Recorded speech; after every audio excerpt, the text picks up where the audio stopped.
No, I think he's spent. I agree with Bill, and the head of the Pentagon in the Biden term kept saying, for a fraction of our military budget, we are degrading the second biggest military on earth. Is there a point? I mean, can Canada continue to give? I mean, there must come a point where the price that Trump is demanding is too great, or is your sense that Canada basically has to give whatever he asks for? Well, we have to give up a protectionist agricultural protectionism that Yeah. is coming out of Quebec, and the Quebec separatists have said if you give that up to the Americans, allowing them to sell dairy in Canada, we are going to have another referendum on leaving Canada. Wow. They're These holding are a gun huge to our stakes. heads. Gun to our heads. Secondly, the other problem is that the military for Canada to match the 3% of NATO, never have. They've been laggards all the way. Would cost $70 billion a year.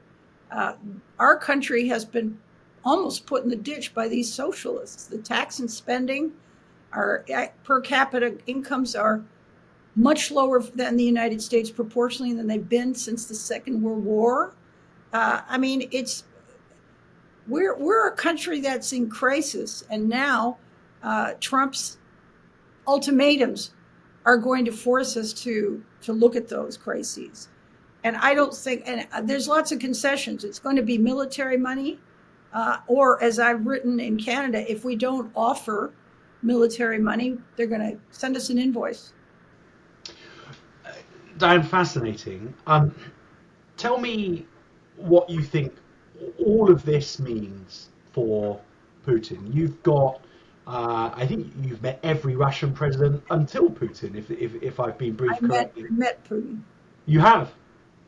Yeah. Well, so I mean, in many ways, he has achieved almost everything that he could have wanted. He's not got all of the territory that he wanted, but he has successfully annexed a big chunk of Ukraine.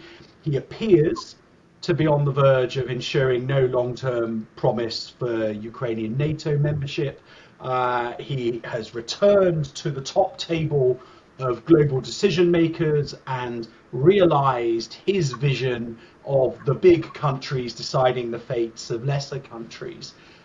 So in many ways, he's been successful. But on the other hand, he is about to see enormous US economic interest in Ukraine. He's about to see a European peacekeeping force, European security guarantee of some sort in Ukraine. And surely this time, a more meaningful guarantee than that was delivered through the second Minsk agreement. So what's your judgment of what this all brings for Putin? Is this a victory parade, or is this him in real jeopardy? Well, first of all, he has no public to answer to. And the oligarchs are not a countermeasure. They live in London, they live in New York, they have a ball. They don't care. Whatever you want, sir, we'll do it. So he is a complete dictator. He is a complete dictator. He only has himself to consult when he does things. Now, as I think that the war for him, he could argue, has gone pretty well, although he wants all of Ukraine. In fact, he wants genocide. He wants to wipe out their ethnic group. So he can say that he was very successful. And it was very shocking to me that while Trump was negotiating the minerals deal with Ukraine, he proposed one to Trump to do a minerals deal in the part of Ukraine he occupies. I mean, the chutzpah, it's unbelievable. He just says a few things and then everybody scrambles around and he adjusts. But, he's not going to be there forever. I think his health looks good, but so that's about the best thing we can hope for. And that I think that Trump and Europe will have degraded his army to such an extent that that's going to have ramifications for him, and certainly has economically. and Ukraine will survive. It didn't win Ukraine. That's the key point, I think. I have been, in all of the commentary that I've provided in the UK on what's going on, my sort of theme that I've returned to again and again and again is that it didn't start in 2022. It started in 2014. He took a chunk out of Ukraine then, paused, rearmed, worked out how whether or not Europe would enforce the security guarantee, went again. And so I've been absolutely convinced that anything other than a peace that is guaranteed by NATO membership would simply be a pause until Putin has another bite out of Ukraine in 6, 7, 8 years' time, by which time Trump will be gone.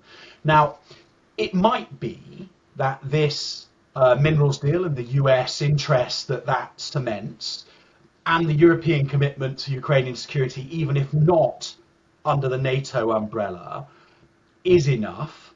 But it might also be, and Bill Browder reflected on this in our conversation on Superpowers last week, that the Russian economy is now so damaged by this war effort over the last 3 years that actually Russia can't afford to rearm itself in the way that it would need to have another bite out of Ukraine. So what do you think, Diane? Is that right? Are we seeing genuinely the end of this?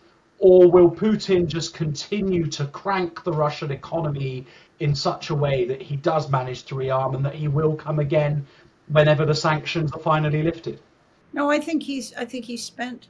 I agree with Bill, and the head of the Pentagon in the Biden term kept saying, for a fraction of our military budget, we are degrading the second biggest military on Earth, and so that has long-term, lasting ramifications, and his economy's a mess, and he's not going to be able to entice back any corporations. No Western corporation in its mind is going to go back to Russia, to do business in Russia, or even get their confiscated assets and operate them again, even after a deal is signed. This guy, it's outrageous. So it's going to spiral down economically, and his military adventures won't have as much money to spend. And I think that his sugar daddies, Iran and China, have some comeuppance coming their way as well. Well, go on, explain that, because I think that one of the key things that's emerged from this war is that grouping of Iran, Russia, China, North Korea, who have a sort of contiguous geography. It's a homogenous block of countries, that their relationship has solidified. And whilst that's been in Russia's interest for now, what it really feels like to me is a community of clients to China in the medium and long term. Is that your reading too, or do you think that somehow this is all to Russia's advantage too? Well, I think the comeuppance will be in the form of China's getting hit with another 10% on top of potentially 60% tariffs by Trump. And that's the ballgame for them. They already have a real estate crisis. They have a lousy economy. And, they're trying to insinuate themselves as, statesmen.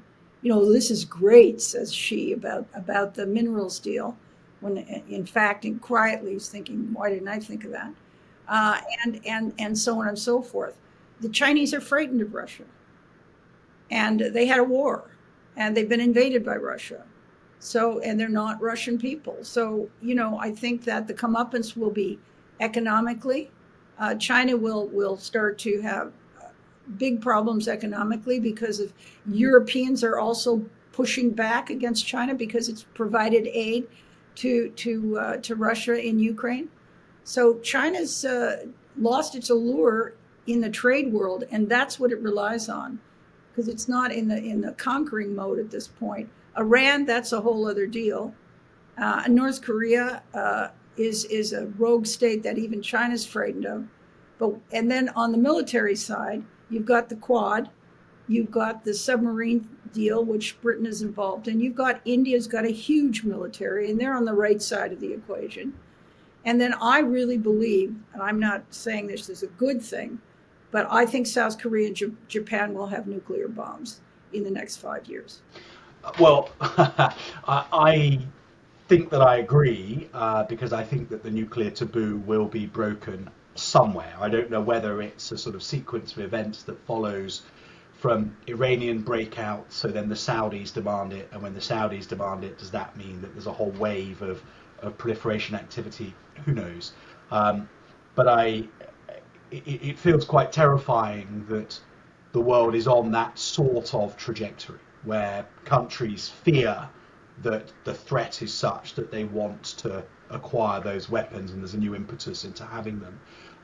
But Diane, that feels slightly that situation feels slightly at odds with a more, unless I've misunderstood you, a more optimistic view about what the recent turn of events means for Russian and Chinese belligerents. I mean, I think on the one hand, you were saying that the damage to their economy through the tariffs for China, the cost of this war for Russia, is such that they will be weakened, at least in the medium term.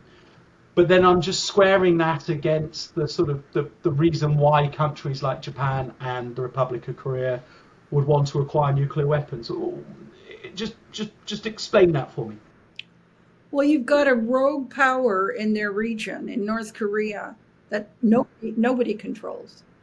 And so I think that's really a deterrent force that would hopefully make the pygmy kingdom think twice about, because they're shooting all kinds of interballistic missiles, intercontinental missiles around Japan, and the tensions are horrible in Korea itself. So I think it would just be a kind of a regional thing, kind of why India rushed to get a nuke when Pakistan got one. Interesting. Okay, so actually, although China perhaps laid low by the price of by the impact of US tariffs and a more assertive US foreign policy that's more nakedly in American self-interest, it's still the sort of rogue threat of North Korea that causes that regional destabilization, which is rather against the trend, because over the last 10 years for the United States Indo-Pacific Command and for their allies in the region, it's all been about setting the theatre for a confrontation that is triggered by China and Taiwan. Yes. But actually, I think what you're saying is that potentially the Chinese threat might be mitigated to a degree by the economic impact of the That's tariffs, right. And but think that about North Korea remains the threat in the region. that's militarily, but think about the economic threat. Europeans saying, China, you've been a bad boy. We're not going to, we're going to put bigger tariffs against you. America doing the same thing already, bolstering the military presence in the channel. And that is all in the aid of getting Xi to sign an agreement that he will not invade Taiwan. That's the goal.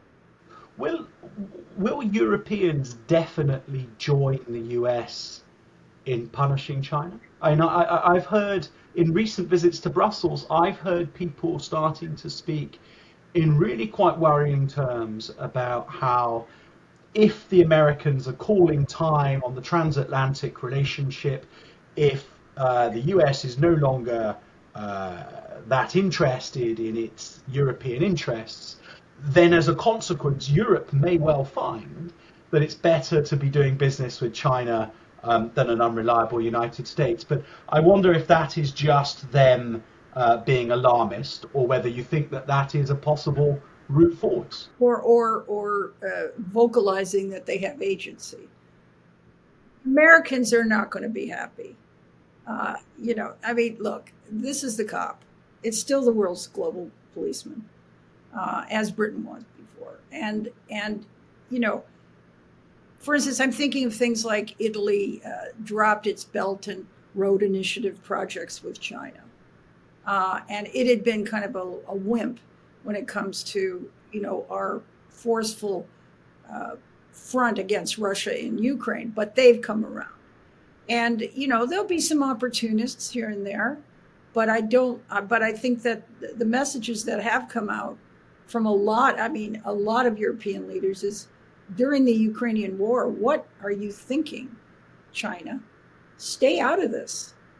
We don't appreciate that, and that affects what deals are signed, how much money is invested in China, and so on and so forth. So China's also getting a little bit of the squeeze.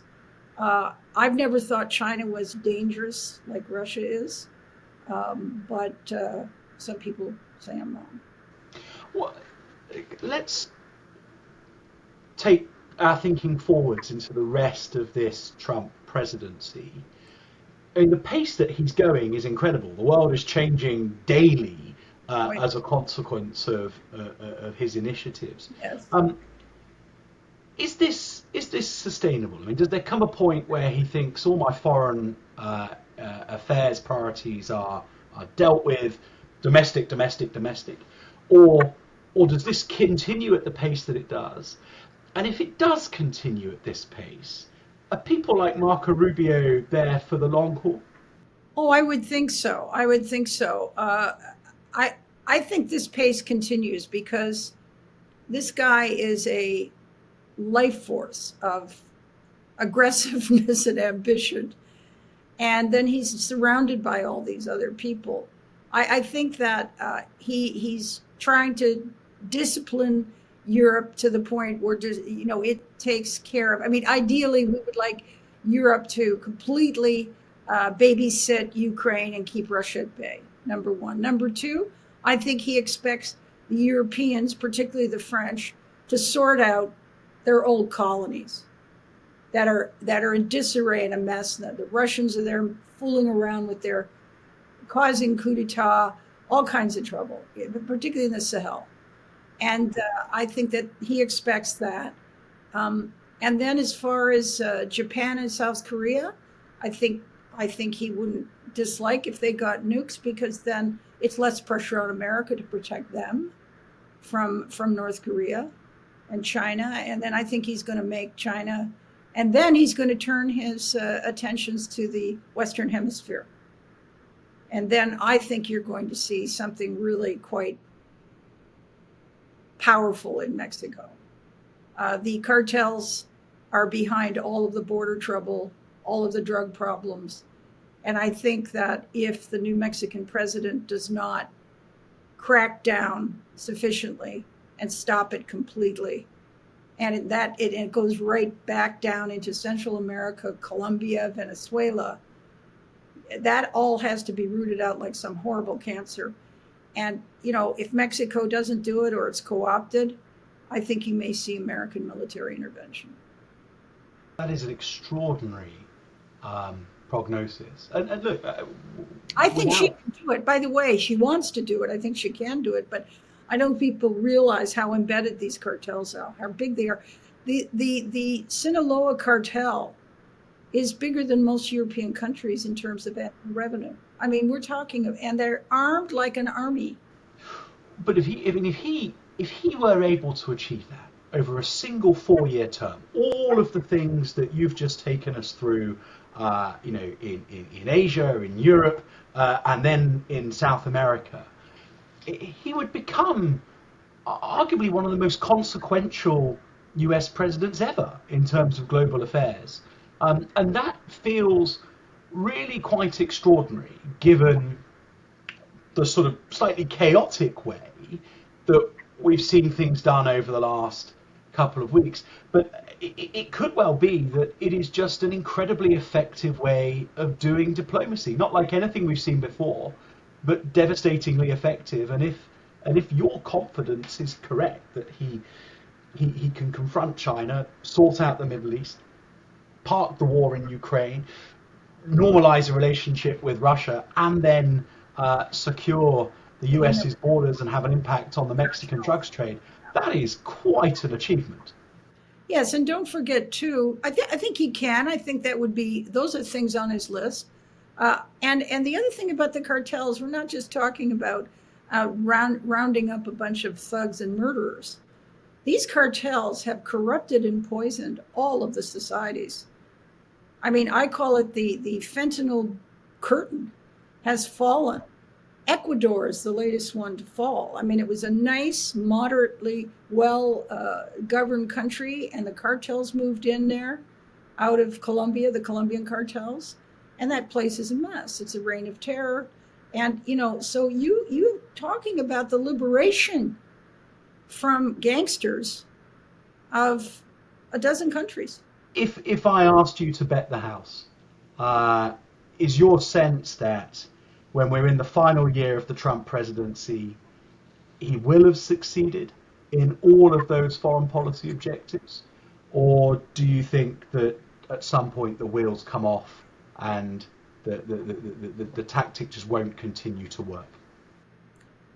Well, he has control, and he's getting more and more control to do what he wants to do while he's in the office. I don't see him as some evil existential threat figure. Sure, he's right wing, so what? What I see, though, is a man who is front for a brains trust of some of the smartest technology and business people and scientific people in the history of the world, and they are in the U.S. And they're not all Americans. There are British in there, of course, and so on. But what I'm saying is that they are seeing a new, unique way to fix what ails. And it's sort of not making the world safe for democracy, making the world safe so everybody can make a buck. Well, look, on that note, Diane Francis, thank you so much for joining us on Superpowers. If you've enjoyed our conversation, please do check out conversations from previous weeks. And remember to subscribe to the Times Radio channel so you can see when new episodes have gone online. Until next week, thank you for joining us on Superpowers, the future of global security here on Times Radio.